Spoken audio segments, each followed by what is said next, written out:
Oh, dah rekod eh. Okay, Assalamualaikum warahmatullahi wabarakatuh. Saya wakil daripada kumpulan 4 yang tajuk yang diberi oleh kami, penghujahan lafaz yang tidak jelas. Okey. Seterusnya kita pergi ke pengenalan kumpulan. Okey, ini ahli-ahli kumpulan kami seramai 7 orang. 6 orang perempuan, seorang lelaki. Yang lelaki tu saya. Yang pertama Haziq Hafizullah di 18311218. Seterusnya Solehah binti Yusuf, Nur Farisha Nabilah binti Abdul Malik, Siti Madiah binti Muhammad Khalid, Nurul Aqilah binti Aziz, Nur Farhah Adalin binti Idris, Siti Fatimah Az-Zahra binti Nurdin. Okey, itu nama-nama kumpulan kami, nama-nama ahli. Okey, tajuk yang diberikan oleh saya adalah tajuk pertama, lafaz khafi. Definisi lafaz khafi ini dalam bahasa adalah tidak jelas ataupun tersembunyi. Okey, lafaz dia tidak jelas lah, tersembunyi. Dari segi istilah ada yang mendalam sikit, seperti yang dikemukakan oleh Adib Saleh adalah suatu lafaz zahir yang jelas maknanya, tetapi lafaz tersebut menjadi tidak jelas kerana ada hal baru yang mengubahnya, sehingga untuk mengatasinya tidak ada jalan lain kecuali dengan penelitian yang mendalam. Okey, faham? Khafi dalam istilah usul pula iaitu lafaz yang menunjukkan terhadap maknanya dengan dalalah yang nyata. Dalalah ni maksud dia macam maksud dalil lah, qat'iyah. Contoh dalalah yang nyata ni seperti dalalah qat'iyah, yang itu kuat, yakin atau jelas. Lebih kurang itu maksud dia. Okey, seterusnya contoh lafaz. Contohnya lafaz as-sariq yang berarti pencuri dalam ayat a'udzubillahi minasyaitonirrajim, was-sariqu was-sariqatu faqta'u aydiyahuma jazaa'an bima kasabana nakalan minallah wallahu azizun hakim. Yang bermaksud, adapun orang laki-laki maupun perempuan yang mencuri, potonglah tangan keduanya. Surah Al-Maidah ayat 38. Okey, sekian, terima kasih. Seterusnya ya. Bismillahirrahmanirrahim. Assalamualaikum warahmatullahi wabarakatuh. Nama saya Sunah binti Yusuf dan nama majoriti 1831047. Saya akan menerangkan tentang pendapat berkenaan dengan lafaz khafi ini. Okey, jadi pendapat-pendapat dari ulama yang terkemuka seperti Imam Syafi'i, Imam Malik, Imam Ahmad dan Imam Abu Yusuf. Okey, mereka ini menyatakan bahawa nubash ini termasuk ke dalam erti lafaz as-sariq, iaitu bermaksud pencuri. Oleh kerana itu, ianya bagi pencuri itu hendaklah dikenakan hukuman potong tangan kepada yang mengambilnya ataupun mengambil hak milik orang lain tanpa orang yang punya itu mengetahui barangnya telah diambil. Okey, jadi dengan alasan bahawa pengambilan benda itu dilakukan di saat sepi ataupun tempat yang tiada orang tanpa diketahui oleh orang lain. Jadi tempat penyimpanan benda adalah sangat disesuaikan dengan bendanya dan tidak ada tempat penyimpanan kain kafan bagi mayat kecuali dalam kubur. Jadi kain kafan ini kepunyaan mayat yang di dalam kubur.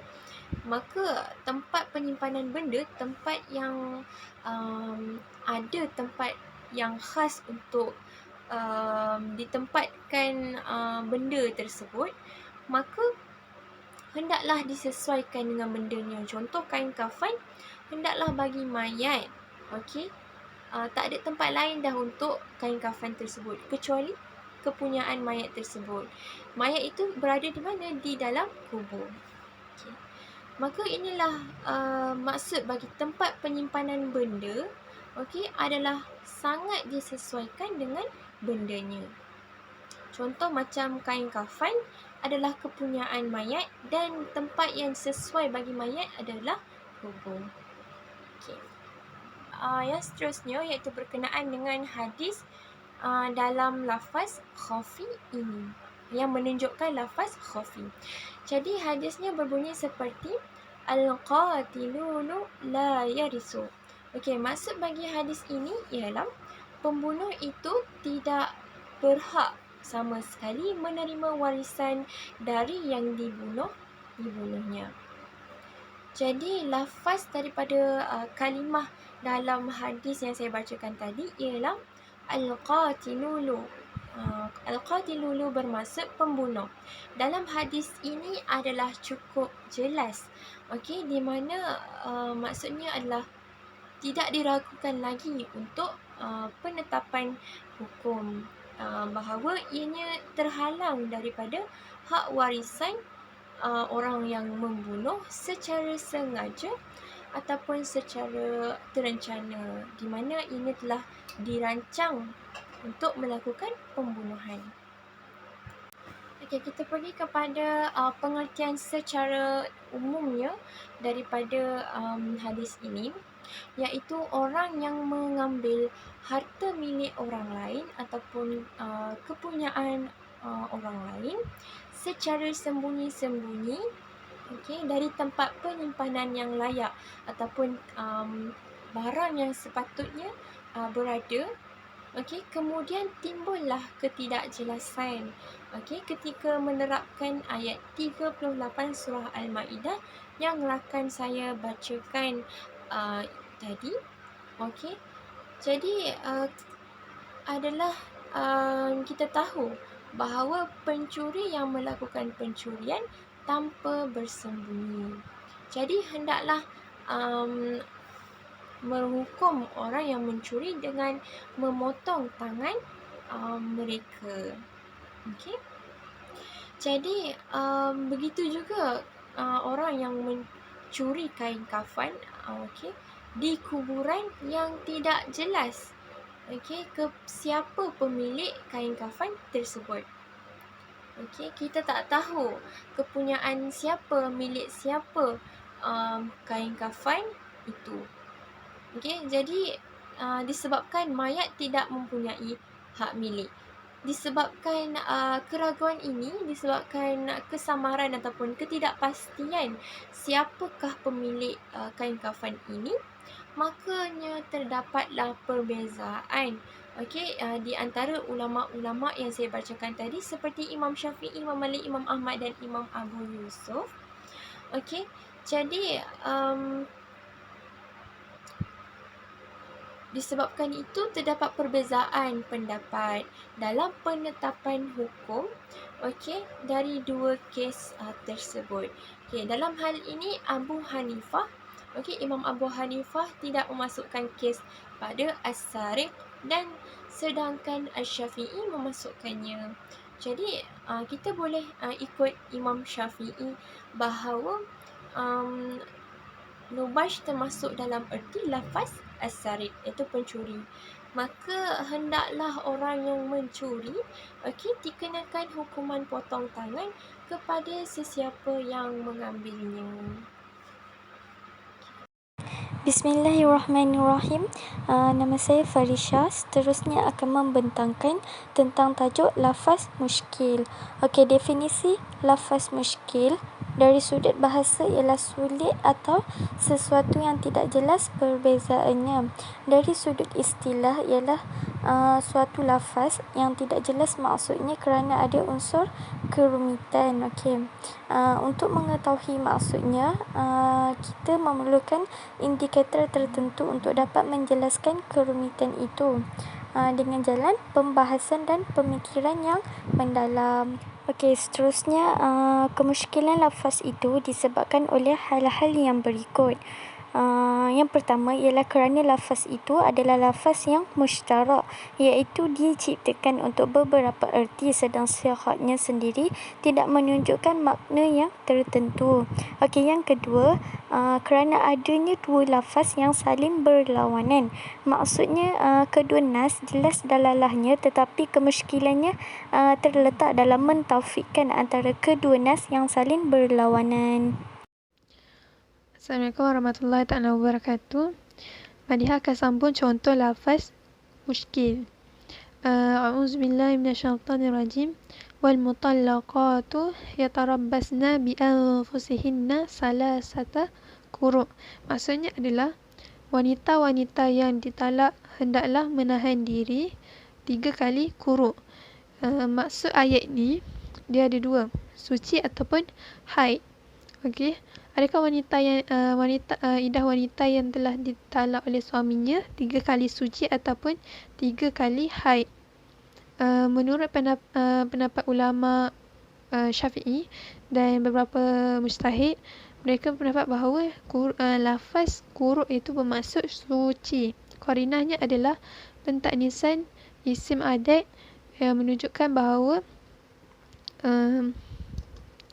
bahasanya dihitung itu adalah muzakkar, yang suci, bukan haid. Seterusnya hukum lafaz muskil ialah wajib dilakukan setelah adanya pemahaman dan penelitian terhadap makna pada lafaz muskil yang dimaksudkan dengan mencari tahu qarinah dan dalalahnya. Kemudian diamalkan sesuai dengan hasil pemahaman tersebut. Saya akan serahkan kepada rakan saya yang seterusnya. Assalamualaikum warahmatullahi wabarakatuh. Nama saya Nurul Akilah binti Aziz, nombor metrik D18310987. Saya akan bentangkan tajuk mujmal. Mujmal dari segi definisi ialah lafaz yang maknanya tersembunyi dengan lafaz yang sama yang tidak difahami kecuali daripada penjelasan mutakalimnya dan tidak dapat difahami dengan akal. Lafaz ini kebanyakannya daripada mufassar. Terdapat juga definisi yang lain iaitu lafaz yang maknanya tersembunyi kerana banyaknya makna dan tidak dapat diketahui kecuali dengan penjelasan. Maksud lafaz mujmal kat sini, lafaz mujmal kita tak boleh difahami dengan akal. Kita memang takkan faham dengan akal. Kita kena ada orang yang berilmu kena terangkan dengan kita, macam guru-guru kita, orang yang lagi berilmu lah untuk terangkan kepada kita supaya kita faham. Lafaz mujmal ni terbagi kepada dua, iaitu lafaz asing. Contoh lafaz asing. Okey, maksud lafaz yang asing, maksudnya macam misal contoh lafaz yang macam al-halu dalam firman Allah pada surah Al-Ma'arij. Maksudnya sesungguhnya manusia diciptakan bersifat keluh, kesah lagi kikir. Apabila ia ditimpa kesusahan, ia berkeluh kesah, dan apabila ia mendapat kebaikan, ia amat kikir. Dekat ayat 19 tu dia dapat lafaz al-halu yang tidak dapat difahami sebab maksud dia termasuk lafaz yang asing, sehingga Allah menjelaskan dengan ayat yang selanjutnya. Ayat nombor 5 tu Allah jelaskan dengan ayat yang nombor 5. Lepas tu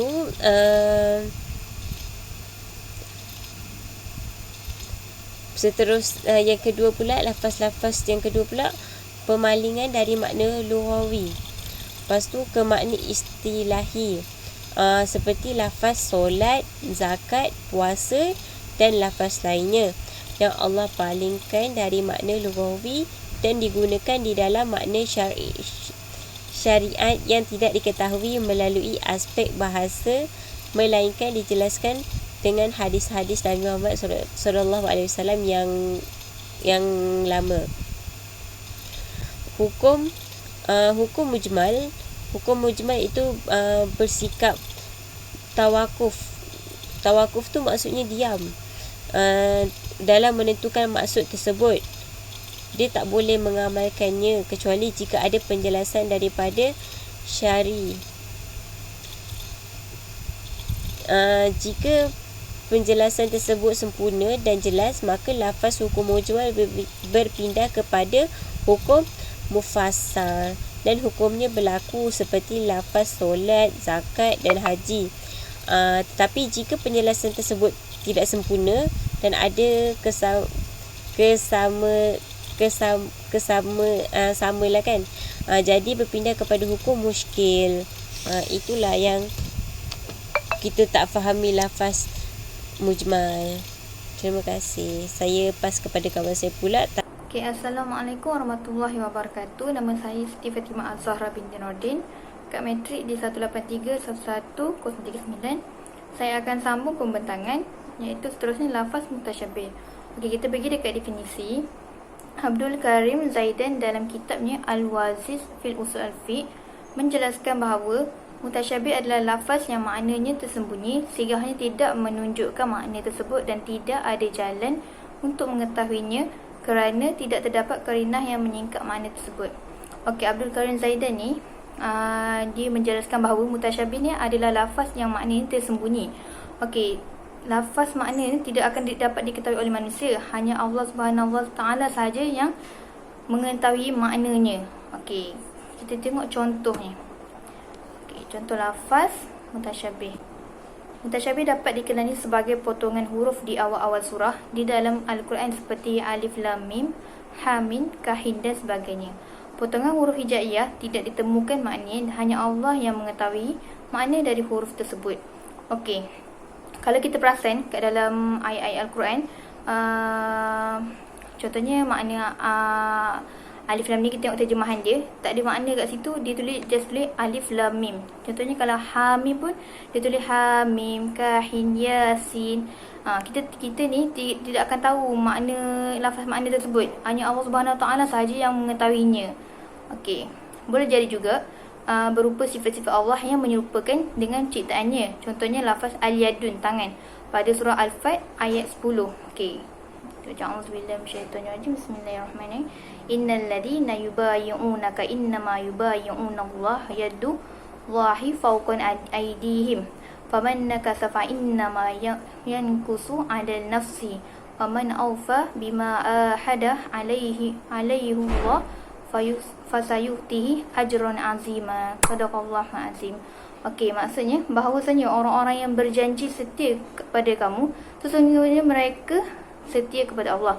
Tangan Allah di atas tangan mereka, maka barang siapa yang melanggar janjinya, nescaya akibat ia melanggar janji itu akan menimpa dirinya sendiri, dan barang siapa menepati janjinya kepada Allah, maka Allah akan memberinya pahala yang besar. Okey, dekat dalam surah Al-Fat ayat 10 ni pun kita tidak akan dapat tahu apa maksud tangan Allah di atas tangan mereka, di atas tangan-tangan mereka. Okey, nak cakap kat sini, lafaz mutasyabih ni makna dia tidak akan dapat ditahu oleh manusia, hanya Allah Subhanahu Wa Taala saja yang tahu maknanya. Okey, itulah lafaz mutasyabih. Seterusnya saya akan beri kepada rakan saya yang lain. Okay, Assalamualaikum warahmatullahi wabarakatuh. Nama saya Nur Farha Adli binti Idris, nombor kad matrik di 183111340. Okey, saya akan menerangkan tentang hukum. Hukum mutasyabih ni ada dua metod. Bagaimana kita nak mengetahui hukum mutasyabih ni, iaitu metod dari segi salaf dan metod dari segi khalaf. Okey, metod salaf ni iaitu metod yang digunakan oleh sebagian ulama.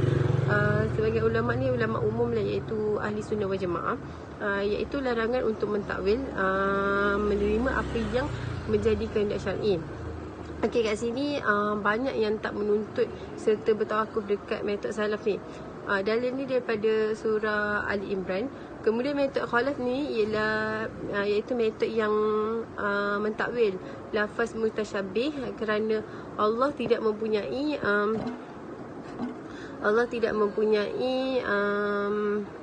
tangan, mata dan sebagainya. Secara zahir nas terlihat sesuatu harf yang mustahil, maka dilakukan lain bahkan dengan metod majaz.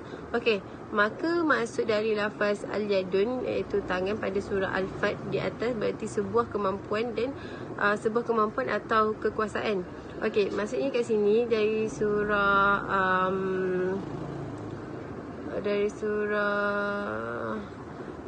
Al-Qasas ayat 88 kat sini, artinya janganlah kamu sembah di samping menyembah Allah. Tuhan apa pun yang lain, tidak ada Tuhan yang berhak disembah melainkan Dia. Tiap-tiap sesuatu pasti binasa kecuali Allah, baginya lah segala penentuan dan hanya kepadanya lah kamu dikembalikan. Okey, pada surah Al-Qasas ayat 88 di atas terdapat lafaz al-wajahun, yang al-wajahun yang bererti zat, wujud atau hakikat Allah. Okey, kesimpulan. Hanafiah membahagi lafaz dari segi ketidakjelasan pada dalalannya terbagi kepada 4 bahagian, iaitu kafi, muskil, mujmal dan mutasyabih. Okey, sebab pembahagian lafaz dari segi ketidakjelasan pada dalalannya boleh kerana lafaz itu sendiri atau dari faktor luar. Jika sebab kerana faktor lain dan bukan kerana lafaz itu sendiri, maka disebut kafi. Dan jika sebab itu kerana lafaz itu sendiri dan masih dapat difahami dengan akal, disebut muskil. Tetapi kalau tidak dapat difahami dengan akal tetapi boleh difahami lewat secara nakal, maka disebut mujmal. Okey, dan apabila dari asalnya tidak dapat difahami dengan akal atau secara nakal, maka disebut mutasyabih. Sekian, terima kasih.